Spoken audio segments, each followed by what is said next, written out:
Republicans love to say they are the party of small government, but we're seeing more and more examples of Republican state governments flexing their authoritarian muscle and blocking Democrat-led cities from governing themselves. And nowhere is this more clear than in Texas. Yesterday, a slew of new laws went into effect in the Lone Star State, including Texas House Bill 2127, known as the Death Star Bill, which lets the state legislation override local ordinances. Now, it's facing a legal challenge, but in the meantime, it's still in effect. Officially, a state overriding a local government is called preemption, but I prefer to just call it what it is, state takeover. And the stakes are literally a matter of life or death.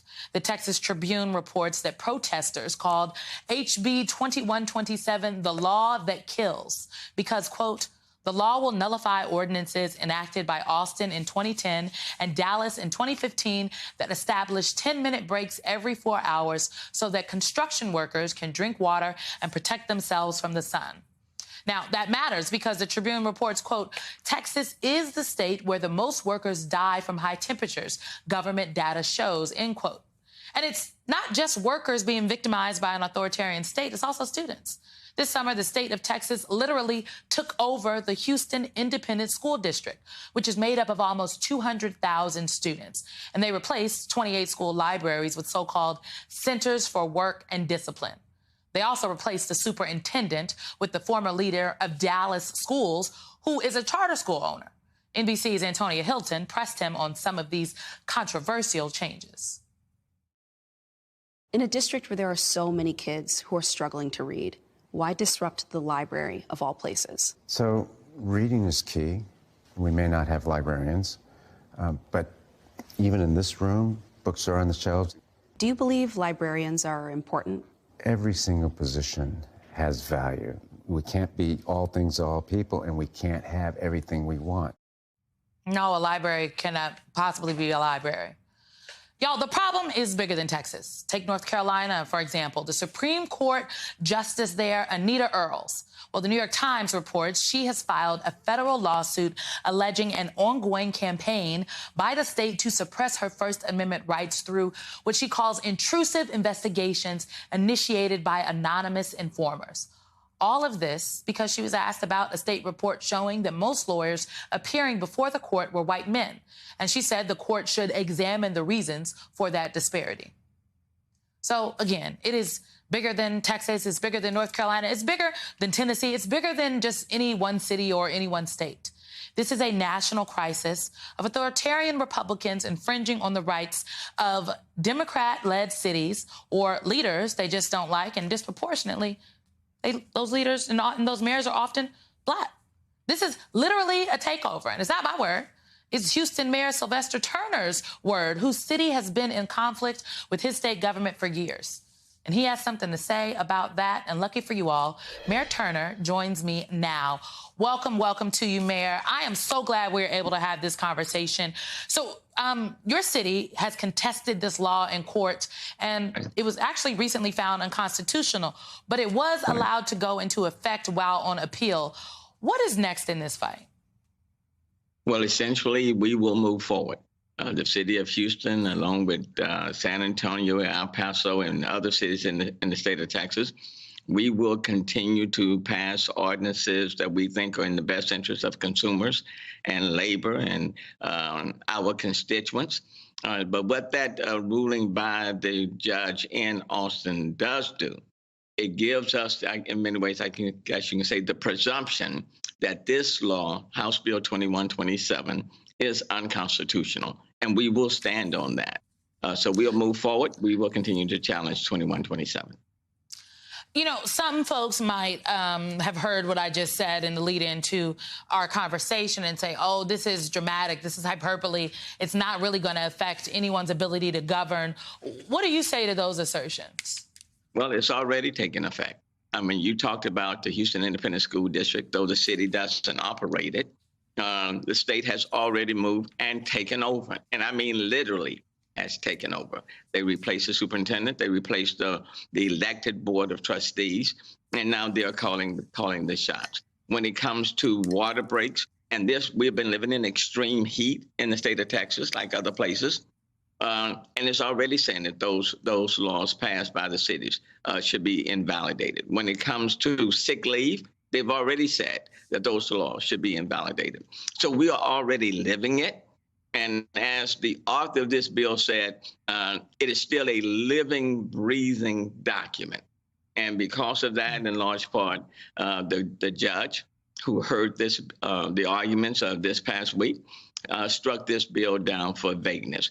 It literally will stop us from legislating in about 8 different areas, from real estate to finance, labor laws, parental leaves, noise control, boarding rooms, you name it, unless we get express permission from the Texas legislature. But by the way, Simone, meets every other year, 140 days every other year. It is absolutely ridiculous.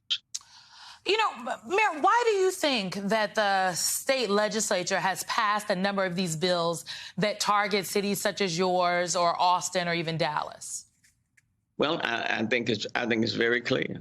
I mean, you look at these cities, and many of these cities, they are run by quote unquote Democratic mayors. But I would tell you, you cannot get at these cities without getting and touching almost every other city in the state of Texas, even those where Republicans are in control. And that's why in this particular lawsuit, you had a number of cities where there are Republican leaders who have also filed an amicus brief in support of the lawsuit filed by the city of Houston. Because as they have written me and said, this is an attack on local control, and it impacts everyone. But I think what they have decided is that if we can't win at the local level, we will regulate things from Austin, Texas. And it simply doesn't work. As it relates to the schools, there's been an attack on public education in the state of Texas for decades. And this is just another way of taking over the district.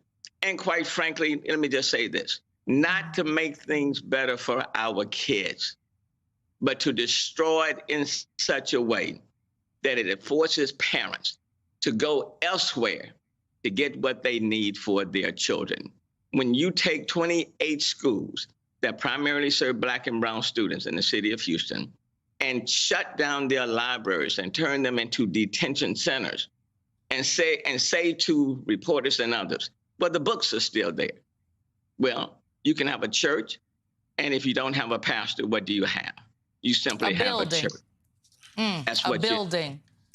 So, Mayor, Mayor, if I may then, so I could just imagine that, you know, there are folks across the country watching this right now, some of your constituents in Houston, the people living in your city.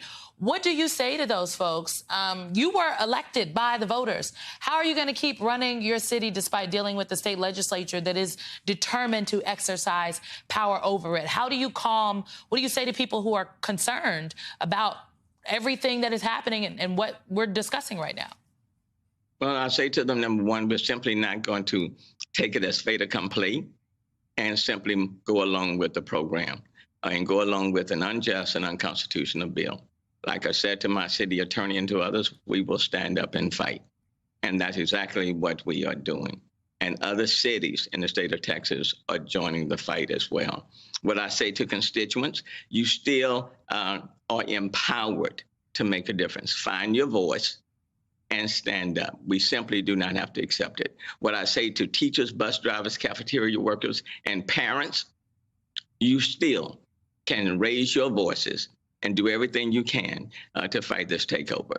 And then what I say to all of the people in the state of Texas, number one, these are our kids. And this is happening on our watch. And when you see something unjust and unconstitutional taking place, if you stand silent, then we all lose.